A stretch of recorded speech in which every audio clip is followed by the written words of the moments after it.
anybody that we're working with, I plan on working with for a long period of time. Big believer in bridges go two ways. Like people burn bridges this way all the time. I will never burn a bridge that way. I never know when I'm going to need you, and I never know who you're going to be. The One More Time Music Podcast. Genuine conversations with genuine people about music. Hosted by Henry with a 3 and Playback Ben. Went from Beamer Coops to Pencils. Don't want this to end, so part that one more time. Part that one more time. Part that shit like one more time. They part that one more time. Ladies and gentlemen, we are back for another episode of the One More Time podcast. Appreciate you guys tuning in. I'm your host, Playback Ben, here with my co-host. My name's Henry with a 3. I spell it with a 3 because Henry with an E was already taken. That's right, Henry. Who do we have on the podcast today? Today on the podcast, welcoming in Mr. Aaron Paul. Breaking Bad As you know, Jesse Pinkman from Breaking Bad. Jesse, thank you for having me. And Breaking Bad, by the way. So, great to have you on, Aaron. Good to be here, guys. How's that tequila company with Bryan Cranston going? No, but in all seriousness, we have Mr. Chad Tennies. Chad Tennies. He's a video producer. He's a filmmaker. He's a director. Really all things creative, visuals.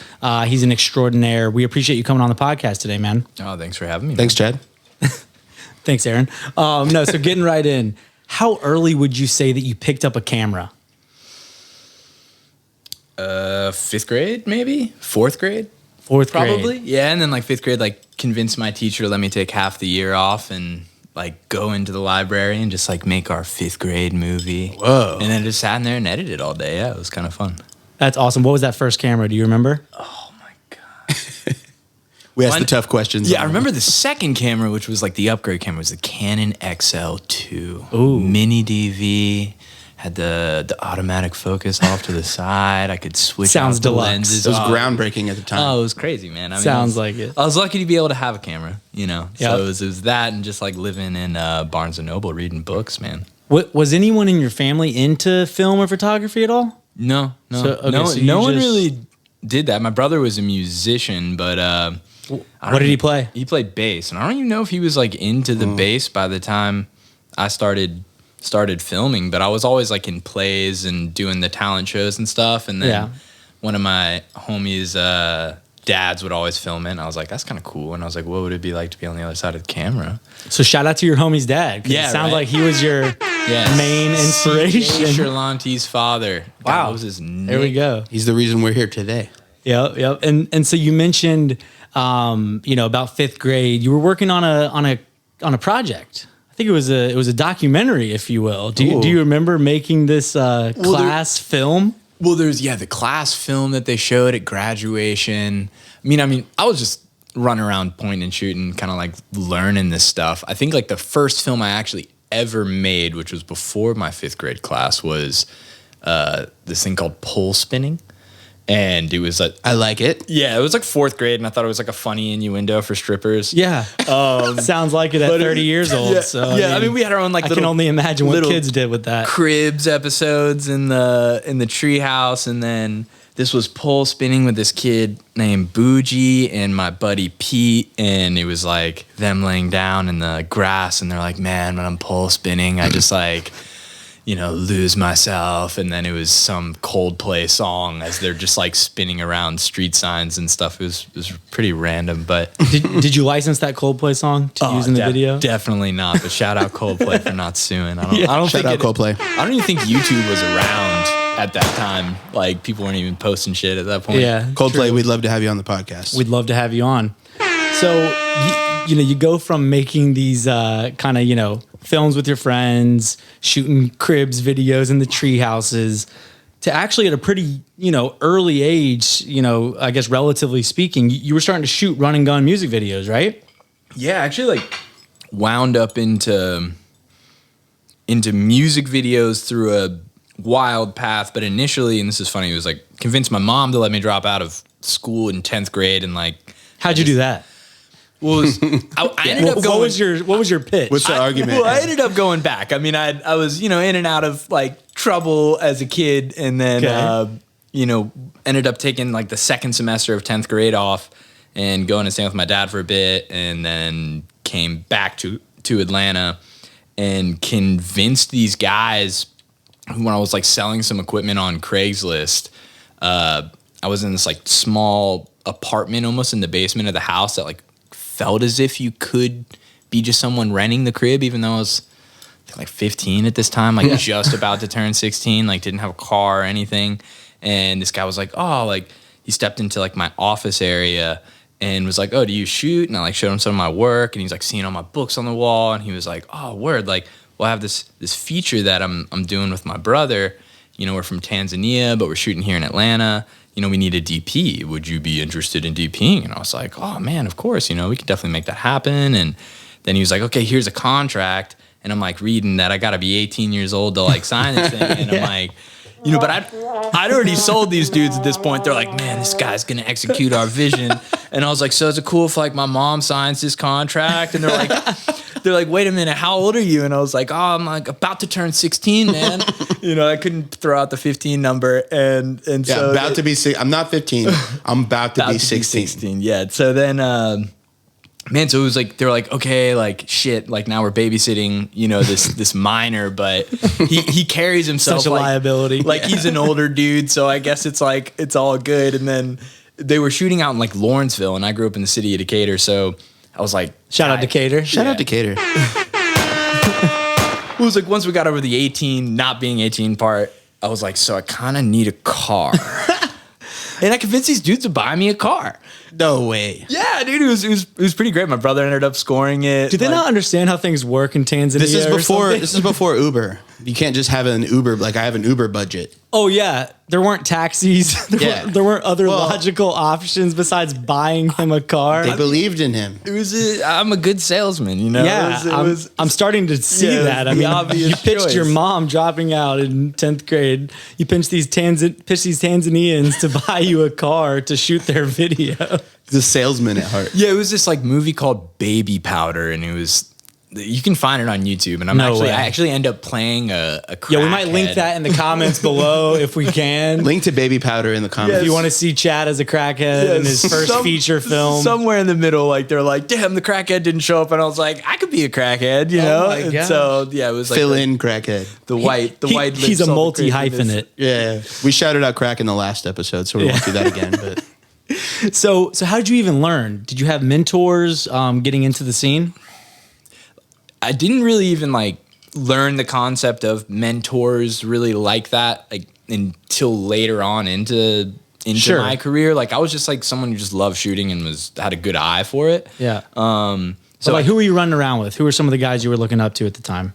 There was this one guy, David Kim, who ended up coming into my life later on, who had found me when I was young and saw some of my work and was like, yo, dude, I want to bring you onto our roster of directors. And I was like, Mom, like this is my super opportunity. And then she somehow did some research on the internet and found he was connected to some dude that did, sorry, David, I know you're not involved with this, but at the time, my mom thought you were. Oh, God. Like webcam porn, which was like God. illegal in Georgia. David, how dare you?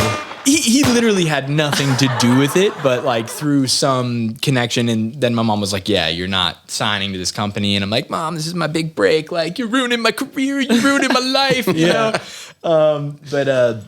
Yeah, I mean, David Kim came in when I was a little bit older and signed me when I was 18. Sounds interesting. This guy, Decatur Dan, who used to go to our school, who was a director that was jamming out at that time, was like, yo, dude, you shoot dope shit. You should come like shoot my shit. And I was like, okay, cool, man. I'll come shoot your shit. Yeah, like, I'm dope too. Yeah, I wasn't making any money. Like the first video I did for him was with like, it was Young Jeezy, which is a crazy story. Young Jeezy and I are not on good terms. Oh God. But was with, I would hate to be on Jeezy's bad side. He's on my bad side. Okay. Like, no, I got issues with Jeezy, but Jeezy, we'd still love to have you on the podcast. We'd love to have you on the podcast tentatively. Yeah, no, we can discuss this out. The lawyers talk about the need terms. to be involved. To take it back to Decatur Dan. So then I started shooting with Decatur Dan and was like DPing all his stuff and got to learn so much. That's where I like first met Future, and this was like before Future was Future at all. Like this guy just rolled up to set, and we were doing a video for, it was Jeezy, Gotti, Alley Boy. This was like back when duct tape was like really popping. I was the biggest Alley Boy fan. I wanted him to break so bad, man. So it was the 4 music video that's like faux ho, I'm on FOMO. Everything's faux. Yeah, it was all 4s. And that was like where Future rolled up. And you DP'd this one? Yeah, I DP'd this one. And it was fun. It was like so much run and gun shit. But long story short, yeah, Future quiet dude, just Gucci'd out, but by himself standing in the corner. So you're shooting run and gun videos, and you end up getting a scholarship, right, to a film program up in Pittsburgh. Oh yeah. It was a short stint, right? It was a short stint. I was there for like 2 seconds, and it just wasn't making any sense. But like my prerequisites for the college I applied to, and I only applied to one. Thank God they paid for all of it. But was don't make me live on campus. Like I just want my apartment. Let me do my thing. And they were like, cool, we're going to give you the biggest scholarship in the history of the university. So it was like I was like getting paid to be there. Still didn't work. Still didn't work out. No, I was just like, I was like getting like hundreds in all my classes. And I was like looking at my teachers, and my teachers looking at me, and they're like, yo, dude, why the fuck are you here? Yeah. It wasn't all for naught. No, you did meet a very important person. Met a great dude. In your career and a business partner. You met Mac at this university. Whereas you weren't learning much in class, he said he was learning a lot. So yeah, dude, it was good for some people. Yeah, my nickname was, and I found this out like years later, was Hermione Granger. Because I was like, always like raising my hand, and I was like, I was trying to participate. But you're wrong about this point. That was a Canon 7D, not a 5D. I mean, you started a business basically right when you came back from Pittsburgh. We'll rewind real quick. I was like, balancing budgets, delivering edits, studying for psychology. Yeah. And I was like, this makes no fucking sense. And it was like, okay, I'm done with this. This isn't, if anything, it's like my degree is not standing in between me and my career, or the lack of a degree. Yeah. It was actually literally standing in front of me and my career, or in between me and my career. So I was like, drop out of school, just pursue the fucking grind. Yeah. And happened to know Mac, at that time from the previous days. He was in Pennsylvania roofing, and things had really started to pick up with the business. And I was like, yo, dude, I need more peeps. Like I need more people down here. So I called Mac up, and I'm like, yo, dude, what you doing? And then ended up flying up there. My girlfriend was still going to school there, now fiance. Love you, Paula. Shout out, Paula. Shout out, Paula. And so went up to, quote unquote, like visit Paula, but it was really like to take Mac out to dinner, try to convince this dude to like stop whatever he's doing in Pennsylvania and come and move down to Atlanta. Stop roofing Mac right now. Stop overcharging commercial clients and work for with their me. roofs. Oh, probably in cahoots with the plumbers as well. Definitely. Yeah, so I fly up there, and I'm like, yo, Mac, like things are kind of popping off. I'd love for you to, come down and make magic with me. And then the first, and this is like shouts out to Mac, because he's like a dude he's a phoenix. Like you can throw this guy in the fire and he comes out like fucking flying. Like he is the OG. Like it doesn't matter like if he knows it or doesn't know it, he's going to figure it out. So like first night, he's drove down from Pennsylvania, which is like an 11-hour drive. Yeah, it's not fast. It's not a fast drive. And this is when I'm at this like loft in Castleberry Hill. And I'm like, yo, so Mac, this is a crane. And I got this church contract for Jesus, and you are going to go out and you're going to set up this crane and you're going to crane this stuff. And like, dude's like been in Atlanta for 2 hours, and we're up on the roof of these loft apartments, and it's pitch black. There's like not a lot of light. And I'm like, we halfway build the crane. And I'm like, yeah, so you get the point. This is like how we build this crane, and use this joystick to point it around. And then Mac like goes out and crushes it. And then I get a call from the client like the next day, and they're like, man, this Mac guy, this guy you're bringing out, he's incredible. Like, I love He this must have dude. been doing this for years. Can't imagine him doing anything else. Dude, he nailed it. So Doesn't seem like a roofer at all. Definitely not a roofer. This guy was not a roofer. This is what he's doing. Which then takes me to like, so I'm like, man, this guy, I can like throw him into the fire. He can do anything. I'm like, this, my man, is called a drone. And this was like when drones like first came out. Like, Oh yeah. Only Amazon had them. we had like the first like Inspire one. Like I pre-ordered that thing like 6 months in advance, and like we were like one of the first people to get it. Yeah. And then I'm like, okay, here's how we fly it, and like here's how you move around and groove. And so I was like, so I got this crane contract on this future Rick Ross job, and they're gonna need some drone too. And he's like, sweet man, I got this. And he goes out, and then we now moved apartments. They're now at a different apartment, and Mac's like, you gotta check this footage, bro. It's crazy. It's absolutely amazing. And then he like pulls up this footage. I see like all these cars in live traffic, our drone chilling right up at the top. He's like following this car like through intersections under all these fucking wires. And in my mind, this is where I'm like first learning about like liability. And I'm like, holy shit, if someone gets in a car crash, just looking at our drone, we're completely liable. He's staring there like his mouth is to the floor because he thinks it's the best shot ever. My mouth is to the floor because I'm like, holy shit, like I almost got my ass shoot off. You know, so it was ironically that there was much bigger issues with that job. So it, not on our side, but on just shootouts and all this crazy stuff. So the drone was not a big issue, but very funny lesson and funny story that Mac learned that it's like, yeah, as great as the shot is, like if you go bankrupt because of a lawsuit because of that great shot, it's not very much worth it. And honestly, that would segue me into the Jeezy story really quick. Yeah. Because Let's hear it. That was a great lesson, expensive lesson, but like We are all about lessons here on the One More Time really, podcast. really good lesson. Contracts are worth the paper that they're printed on.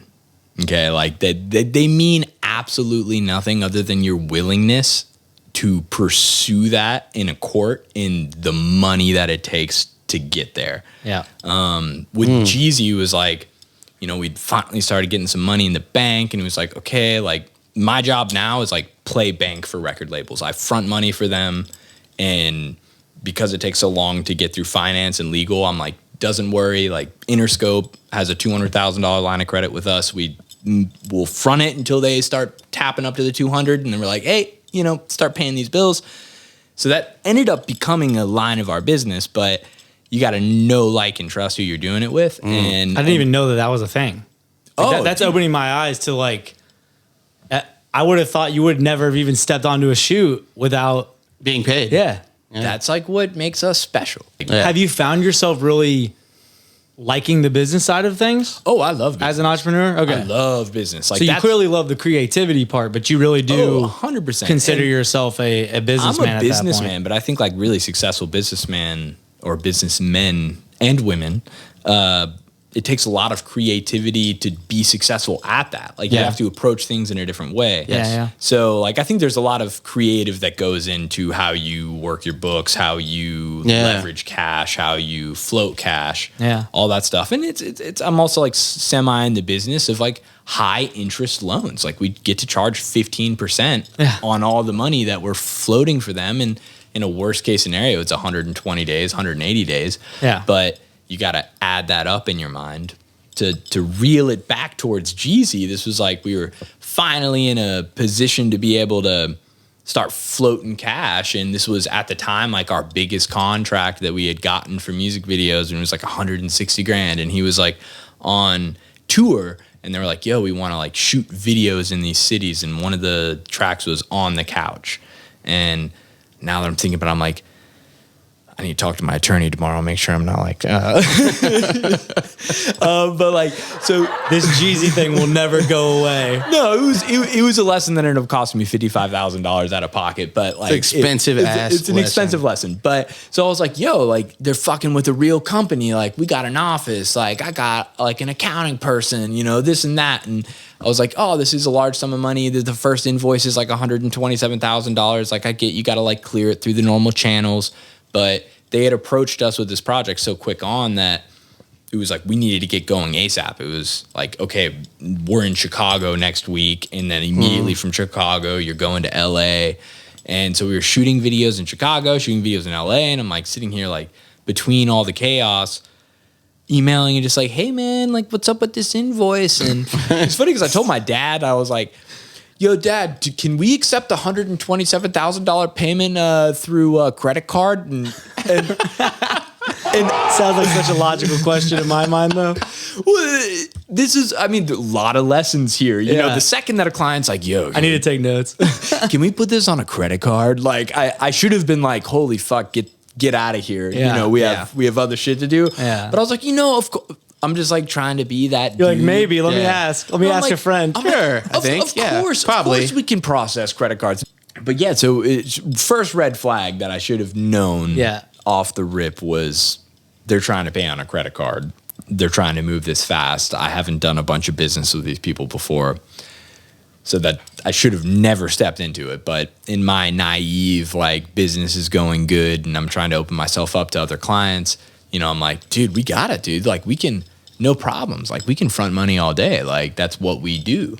And so we fly to Chicago, shoot there. That was like $26,000. And then, like, fly over to LA and we shoot there. And it's like another 27. And then I'm like, get back to Atlanta. We're getting ready to shoot in Atlanta. And I'm like, holy shit, dude. Like, I've spent like, you know, 50 something grand, like cash money's like out the bank. And like, I'm like, yo, where's, you guys are taking way too long to pay this fucking invoice. Like, let's put this on pause. And they're like, yo, you know, it's like an accounting thing and this and this and this. And the wild thing is the second that a client says you can send your contract and they don't revise it when they sign it, that's also another red flag. Because this was the most, and this brings us back to the contract thing, and them being worth the paper that they're written on, it was the most pro production company forward in my favor contract. It was like, it was meant to be Too good to be true. Like, we didn't even have to step on a plane and they owed us the $200,000. Yeah. Like, off the rip. Yeah. Like, Contractually, of course. On the paper. With on the star. On the papers. In Jeezy or some Jay Jenkins, like, signed the motherfucker himself, you know? So I was like, oh, man. And so then I'm like, well, everything goes south. I'm like, holy shit, I'm out 50 something grand. And that's, I mean, still today, that's like a lot of money. That's a really nice timepiece, man. Yeah. But so I was like, damn, dude, now I got to get this. They owe me this money. My contract's fucking rock solid. I then realized that it's going to cost me $70,000 to sue Jeezy to pay me for the project that I got totally boned on. Because I'm like turning down so much work in that process because he'd booked us out for like 3 weeks. Yeah. And you were out of city. Out of pocket. Like, exactly. going over, like, we performed to the contract 100%. Yeah. Then you're like looking at like, where am I at right now? Yeah. And what would $70,000 do for me at this point in time? Like, in investing in people, investing in equipment, investing in whatever that is. It was going to make you more than Dogecoin. 55. For fucking sure. Yeah. You know, and so I had to like cut my losses and be like, damn, dude, like that was a $55,000 mistake. lesson. Or you know, it was a lesson. Exactly. It was a lesson. It was like a really great, like, your biggest fuck ups are the things that teach you the absolute most. Like the most. One more time. Your biggest fuck ups teach you the absolute most. Like, you'll notice the most successful people in life have failed more than anybody else. Yes. Like, the most successful people are the biggest fucking failures. They Crazy. failed constantly. And it's like a mix of like just keeping on the grind and like learning from those mistakes.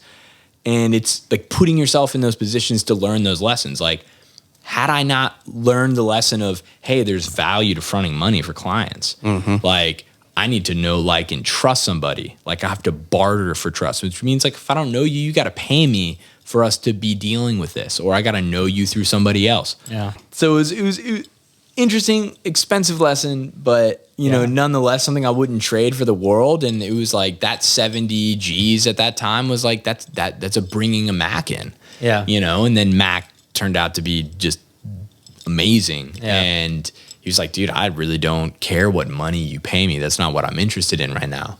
You know, it's, I want a stake in this. Like, this is what I'm trying to do. And it was like, okay, like, you can pay people in two ways, via money or via equity. Yeah. And I was like, holy shit, dude. Like, I believe in what you're doing. And I know if I can help you win, I'll win. You know, make enough people's dreams come true. Your dreams will come true. Yep. So, yeah, then he ended up coming on. Yeah, so obviously hip hop music videos in particular have been your bread and butter over the years. Is how you got your start, I would say. I know things have evolved, and we'll get into that. But what would you say some of your favorite videos that you've been a part of are? Tell an artist to pick their favorite song. It's impossible. It's like I forget about a lot of videos. Like sometimes I'll like see videos come up on the TV and stuff, and I'm like, oh shit, we did that. Like I'll be watching, I'm like, this shit's fire, and then I'll be like, oh my god, we did that. Like That's amazing. There's been so many, but the ones I like certain ones for certain reasons. So I would say the first time I met Barry Johnson, Zeke Nicholson. It's when I started working with Earth Gang, JID, those guys. Yeah, this is since the 80s team. For those of you that don't know, they work with JID, Earth Gang, Neomza, Neomza's great. Benji. Yeah, shout out since the 80s. Since the 80s. Yeah, they got this new cat that's doing a lot of. Oh yeah, Metro Mars. Yeah, I know. We're very familiar with Metro. Yep, he's a homie of ours. So yeah, those are good people. Those dudes came in and we like liquor store and Mama Told Me we shot in like 11 hours in one day.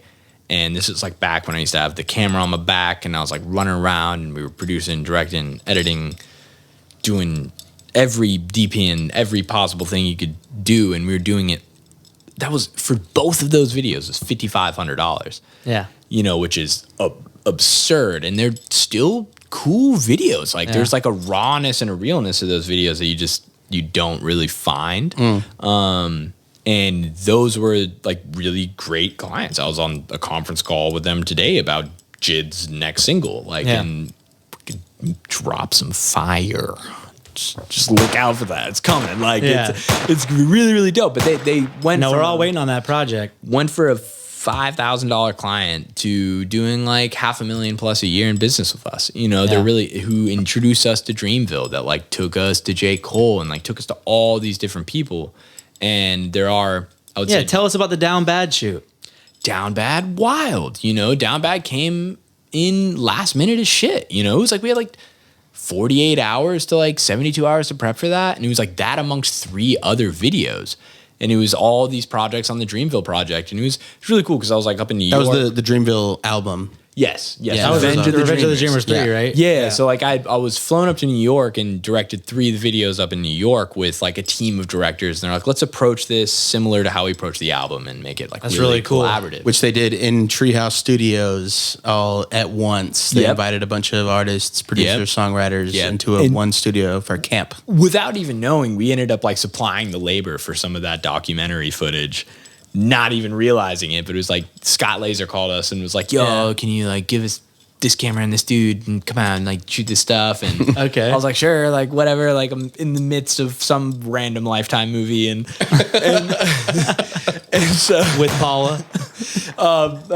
That's real life now. This is like the imaginary life is okay. But yeah, no. Then it ended up like coming like super full circle, and then did some really cool stuff. Like, and even the New York stuff was like super run and gun, because it was Under the Sun, Sacrifices, and oh my god, I have limited hard drive space up here, so I routinely clear it out. But yeah, so that ended up leading to Down Bad coming through. There was actually another video that we were supposed to shoot off that project. It was Down Bad that we did in Atlanta. We did one other one, Swivel. And then we were supposed to do the one that had JID on it. And who was the other artist? And they like weren't available that day. And they ended up pulling the plug like 17 hours before call time. And it was a bummer part because it was like, yo, like we've reserved all these people. We've rented all this gear. And they're like, how much can we get back? And I'm like, dude, like we didn't even charge director rates on that video. Like I was like, look at the budget. There's no director line. I was just brought out a bunch of dudes. I was like, I'll pay out of pocket. Like, let's just make fucking magic. Yeah. And and then they pulled it. And I mean, crew still got paid because it's like people are actively turning down work when they accept a job. Yeah. And then for me to pull the rug out the job, it's anybody that we're working with, I plan on working with for a long period of time. Yeah. And I'm big believer in bridges go 2 ways. Like people burn bridges this way all the time. I will never burn a bridge that way because I don't know when I'm gonna need to use you. Yes. Not in a bad way, but like I never know when I'm gonna need you, and I never know who you're gonna be. And I just, yeah. So bridges go two ways, people. One more time. One more time. Give them one more time on bridges. So when we do bad business, our employees and our workers don't get fucked. Like that was like part of the 55,000 on Jeezy. Was like I had people come and work for me and take off work and take off time and commit themselves to me. And it was like, it doesn't matter if I didn't get paid. Yep. It's interesting, man. I mean, this is a common theme. Like we've had a few other people on where they've made it a point to connect with the intern in the room to, in your case, probably like, you know, show love to the PA on set or whatever, right? Because you're right.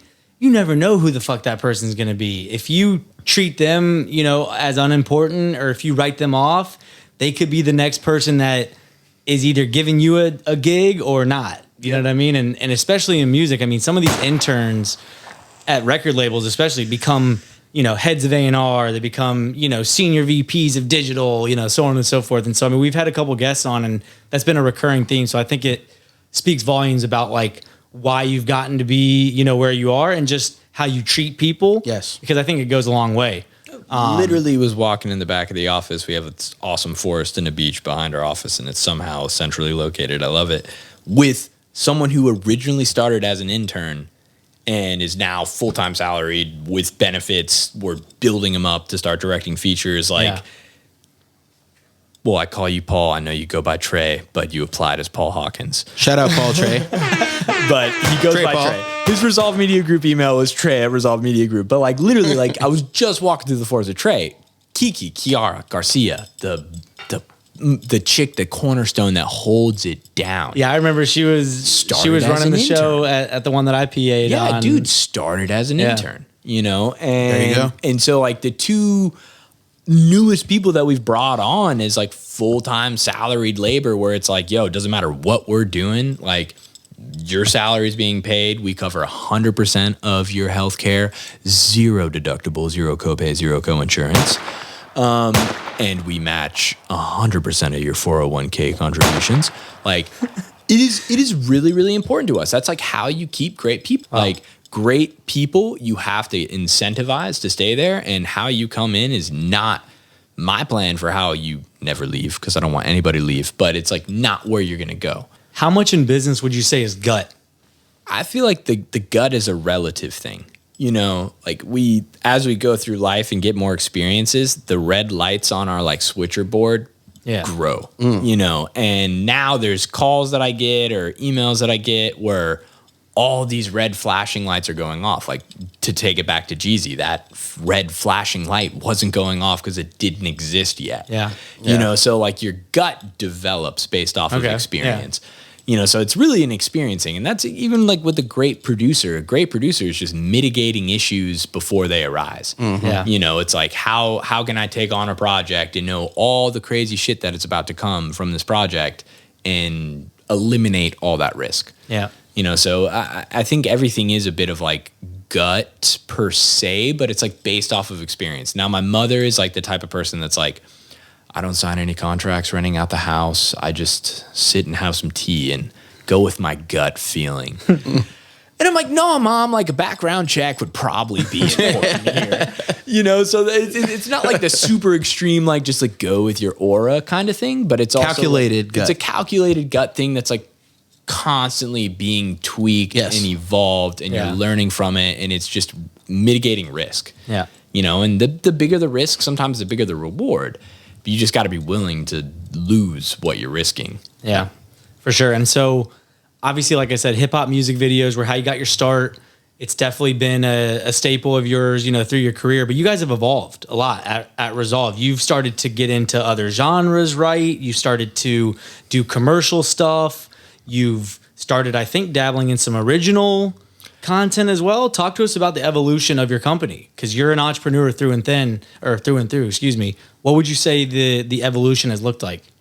Well, I would say, like, you know, starting from the base, it was like the evolution was, okay, I'm going to go from a dude that's directing for other people's companies to directing for myself. And then it was like, oh my God, I have all these doors open, and let's figure out if I can open them from other people like faster. And then that happened with Mac. And then it was like, okay, cool, let's go there. Can we repeat that model?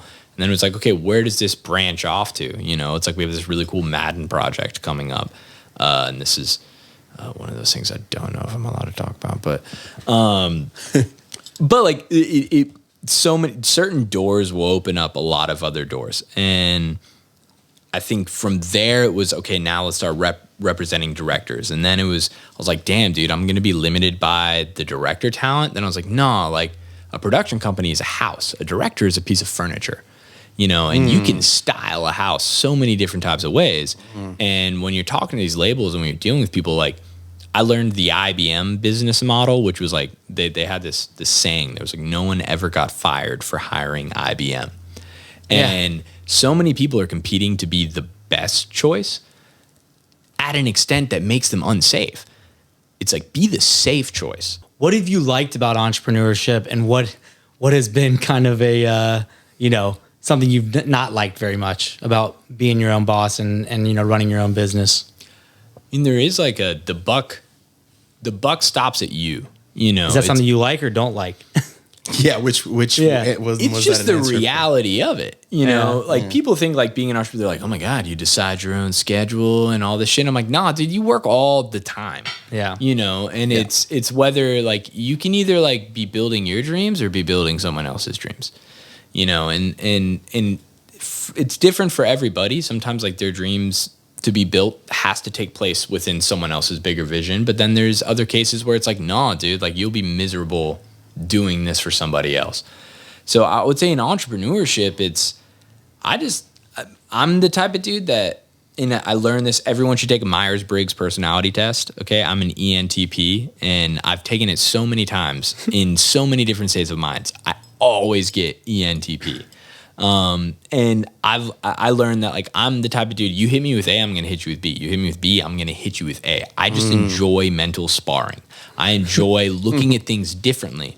It's not that I like to break the rules, but I think if there's a better way to do it, we should be doing it. Yeah, how would you ever know unless you have that combat? You'll never know if that's the best option or not. And so it's like I think it's all about like solving problems, delivering value, shifting with the times, you know, like imagine if you're some dude that shoots music videos on film back in the day and takes $1 million to shoot a music video and it's like, oh shit, Canon released this thing called a 5D, you know, and there's like the red and like, which used to be a thing, you know, so it's entrepreneurship is like a lot of fun because you do get to kind of really determine what you want to do. Now, whether you can do that immediately is a totally different story. And your vision just has to be big. It's like, what do I need to do to get where I want to do what I want to do, if that makes any sense. You know, and like thinking at that big picture and like working backwards from your goals. And there's the big saying that's like, most people don't set their goals too high and miss. They set them too low and hit.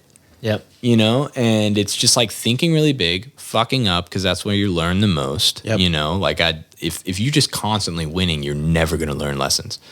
You know, so it is a bit of like, it just like takes you through the mud of life. Yeah. And those things make you dividends like wild down the road. I've always been an entrepreneur. That's like always something I wanted to do. I started a 3D printing company called 3D Sandbox back when I was like 19. Were you like the lemonade stand kind of kid?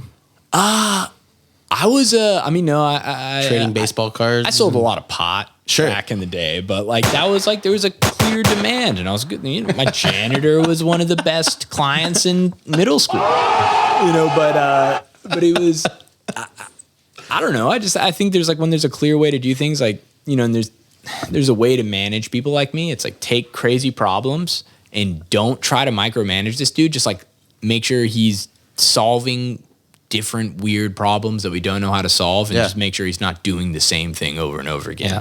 That is death to me. You know, I want to keep growing, evolving, doing different things. And I'm the guy that loves to design the house, but I don't hit the hammer and the nail. But I'm willing to hit the hammer and the nail if that's what it takes for me to get there. Yeah. You know, so it's like, and you'll see me, like, it's so funny because there's PAs that will come on set. And yeah, I'll be like sweeping something up and they'll like give me shit to do. And they have like no clue that I'm running the entire thing, but I fucking love it. You know? Like, I love it because I'm like, dude, look at this. Can you get PA. us some coffee, motherfucker? Like, taking charge. Yeah, you missed a spot over there. Yeah, and I'm like, yes, ma'am, yes, sir. You know, I'm like, dude, look at you, like sitting here, like taking on a leadership role. It's even the conversation in the back of the office today. I was like, dude, I don't want you to have to do any of this shit. Yeah, just know that it needs to get done. Yeah, like I'm actually gonna love you even more if you're able to like get a squad of interns to do it, or like tell me here's how we can outsource X and Y. Like, there's something so valuable to not actually performing the duty, but still delivering the value and then figuring out a way to make the money. Yeah. That's huge. So you mentioned, you know, most people don't set their goals too high and miss. Most people set their goals too low and hit. If they have goals. Sure. What is your super lofty goal right now? What are you working towards right now? It is like the original content side of things. Yeah. You know, I think if I had like 10% of the royalties of all the music videos that I've made, just like on the ad spend, I'd be a multi-millionaire with that would not have to work. Like, I got to work my ass off to make my millions. Like,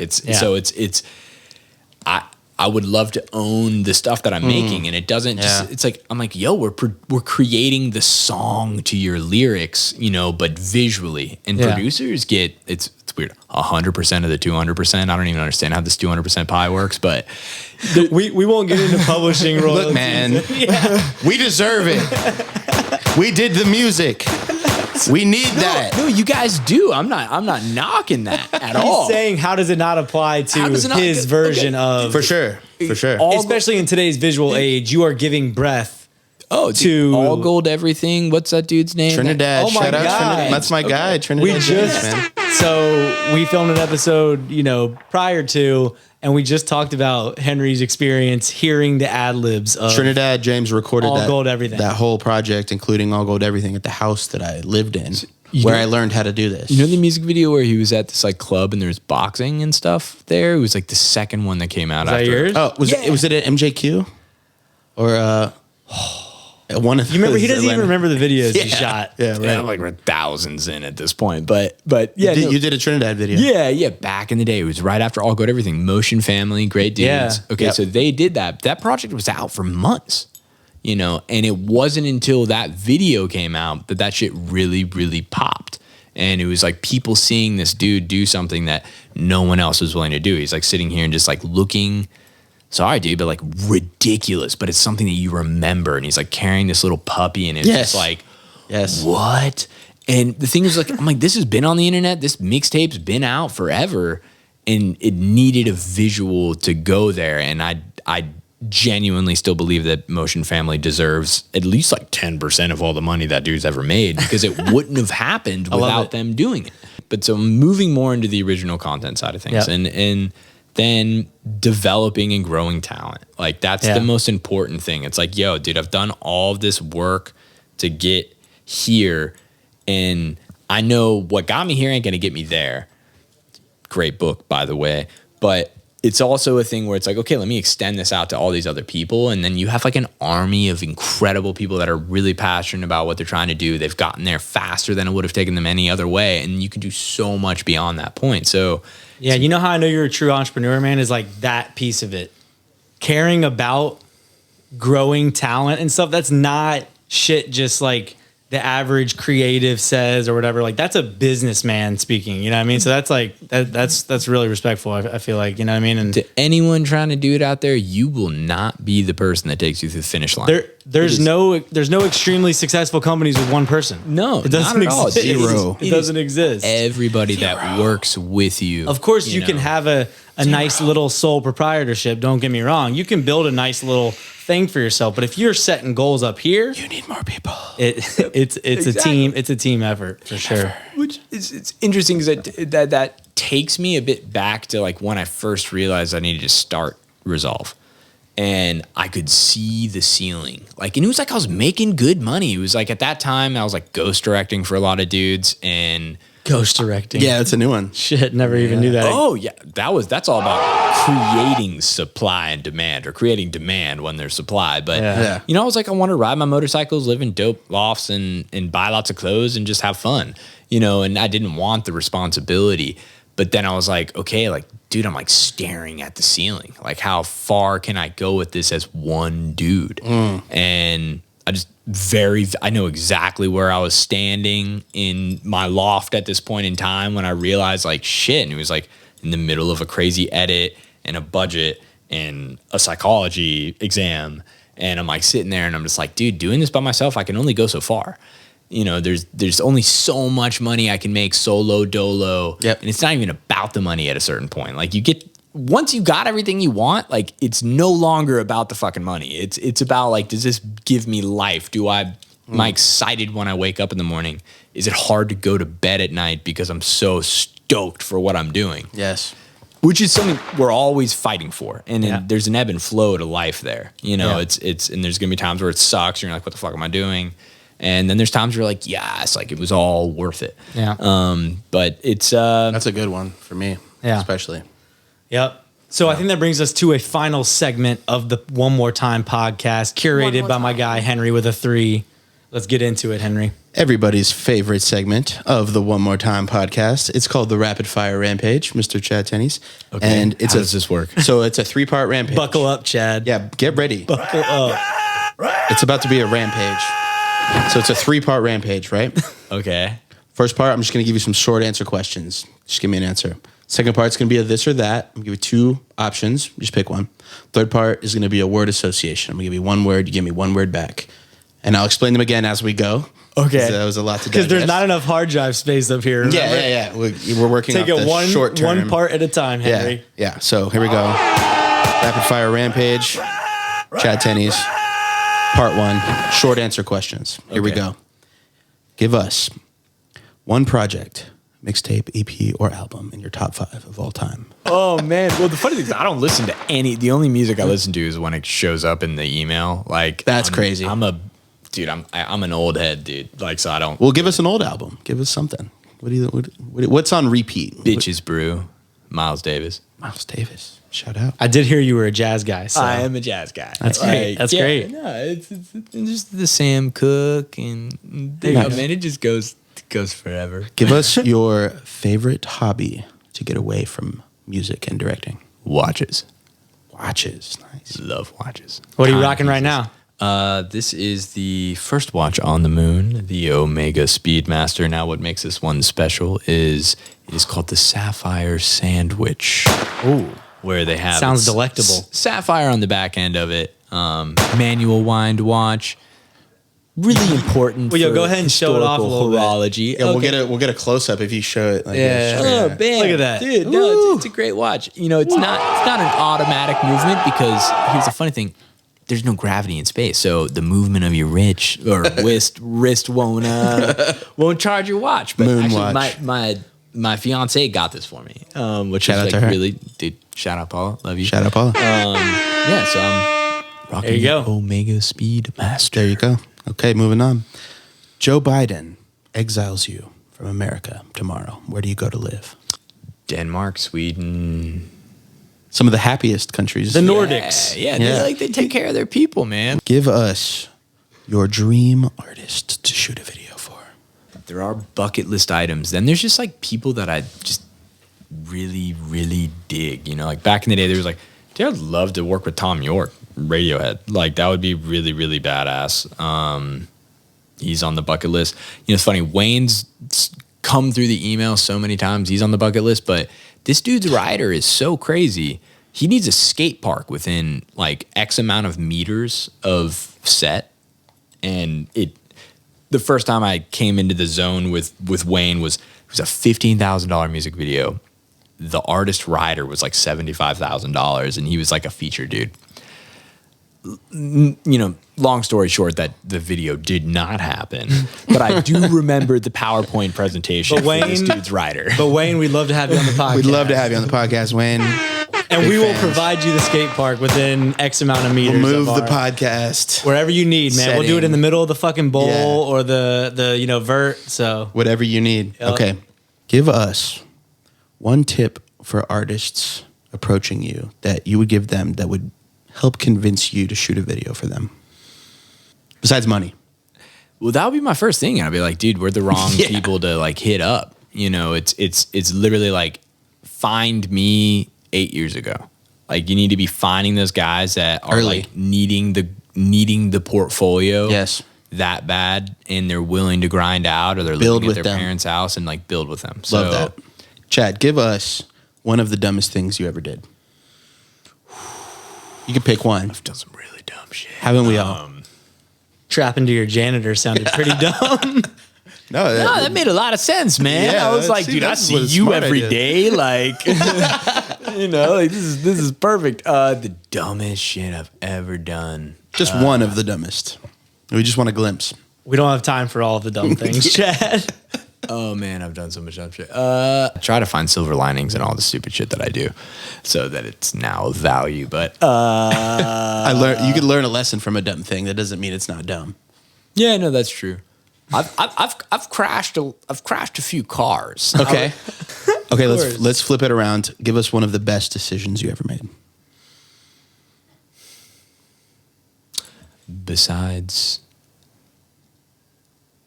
marrying my wife to be and bringing Mac on as a business partner. I mean, those are great. Yeah, Those are great. Those are those are That's it. That's don't even try and think past those. Those Say sound less. amazing. That was part one of the Rampage. Rapid fire Rampage. Continuing right on to the this or that. I'm going to give you two choices, Chad. You just have to pick the one that jumps out to you the quickest. okay. The less you think, the better. Okay. Yes. Here we go. Rappers or singers? I'm like, dude, so much of our revenue is made up of rappers. Though. We're not discounting. This is not a we don't fuck with the other one Dude, kind I of mean, thing. I would. Which singers, man? rappers or singers? Which one Singers. jumps out? Singers. Singers. There it is. Beer or liquor? Oh, I love beer. Beer. I'm There an it is. IPA guy all day. Okay. Okay, well, you drank some of my liquor just now, so I'm a little offended. No, I'm like ready to fill that back up. Honestly, I was like, I've been looking at this and I'm like, damn, we're kind of on a flow. Both you guys are And I'm empty. like, we're on a flow, and I shouldn't interrupt the flow. I want to be like, yo, can we pause this so I can make another drink? We're gonna do another round after this, but we're close to the end, so let's go ahead. Sandals or slides?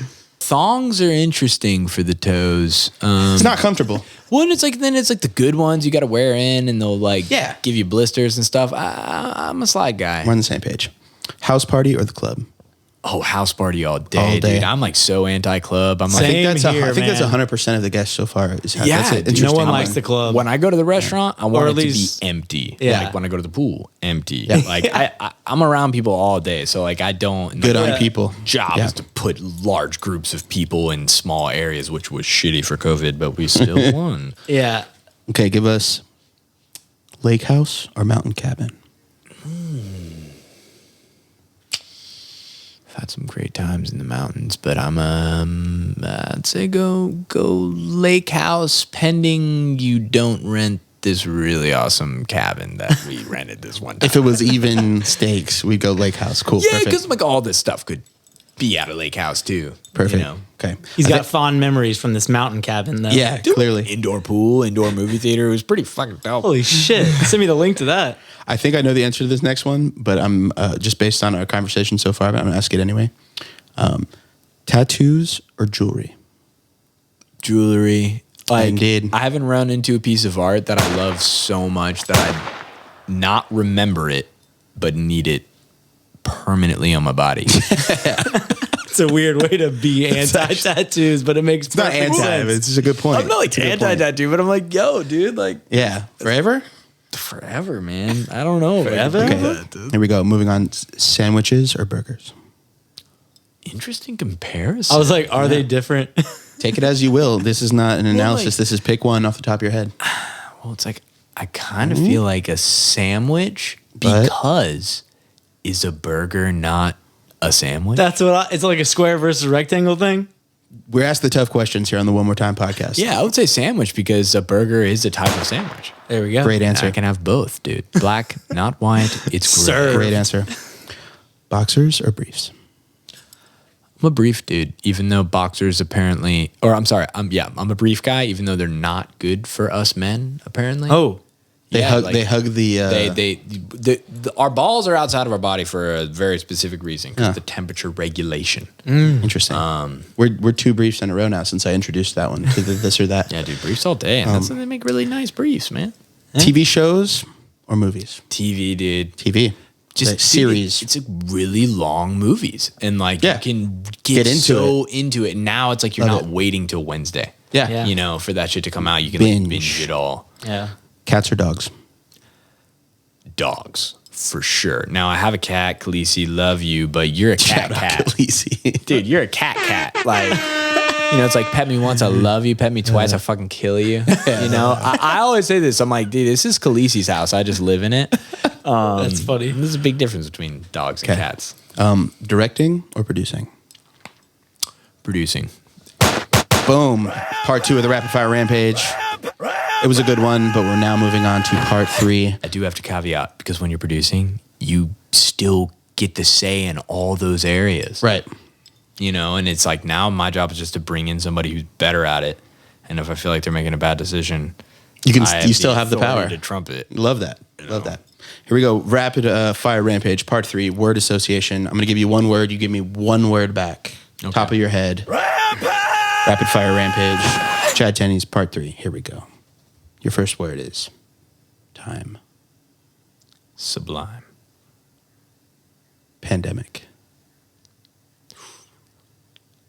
Academic. Is this a rapper we have on? Family. Oh, we rhyming, or am I just doing like what it reminds me of? No, like literally the first You word. just happen to have rhymes. You're just killing the rhyme thing. Like we love that. Oh, my bad. If I did pandemic non-rhyming, I'd been like money Yeah, well, in a good way. There you go. Well, yeah, we're going for first thing. first word. It can rhyme. It can not rhyme. Oh, okay. First word. Sorry, I was like, what rhymes? Family. He's like schmamly. Family. Love. Lens. Cook. China. Money. Strip club. Fun, drugs, girls, awesomeness. All acceptable. Roofies. Good story, by the way. Oh, God. Got roofied at the strip club with a client. We'll talk about that on episode 2, Chad Tennies. Stress. Every day. Green screen. Costs a lot of fucking money. Bitcoin. Love. I got Bitcoin stickers on my future journal, man. I love the crypto. This is my second bull run, by the way. Atlanta. The shit. Lobster. Great. Government. Doing it the wrong way. J. Cole. Thank you. What a rampage. What a rampage, folks. What an episode. This has been another episode of the One More Time podcast. We have Mr. Chad Tennies, director, filmmaker, producer extraordinaire. We appreciate you coming on, Chad. Thanks, guys. For those of you that like this episode, please like our page. Please follow us. Please subscribe. Drop a comment. Drop a review wherever you listen to your podcast. Tune in every week. We are coming back at you whether you like it or not. We don't care. We don't care. You're not getting rid of us. So we appreciate it, guys. Thanks for tuning in. Until next week, we are out. Peace. Peace. Pop that shit like one more time. They pop that one more time. Pop that shit like one more time. They pop that one more time. Hop up in that foreign skirt, no. All the homie, this shit tripping, no. Middle finger to the law.